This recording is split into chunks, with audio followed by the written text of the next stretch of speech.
Good morning everybody. তো আমি আলিপুরদুয়ার বাপের বাড়িতে ঘুরতে এসেছি। এটা হচ্ছে আমার বদ্দার ঘর, এটা বদ্দার ঠাকুর মন্দির। তো দেখো এটা বড় আমার বদ্দার ঘর। এই যে আমার বড় বৌদি এখানে ঝাড়ু দিচ্ছে। আজকে তোমাদেরকে সব আমি ঘুরে দেখাবো। এইটা হচ্ছে আমার বদ্দার ঘর। তারপরে এখন এটা তুলসী মন্দির। 10 টাকার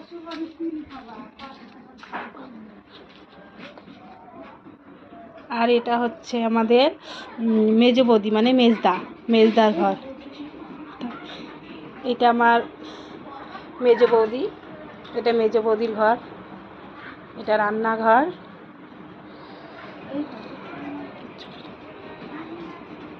এটা মেজদার ঘর।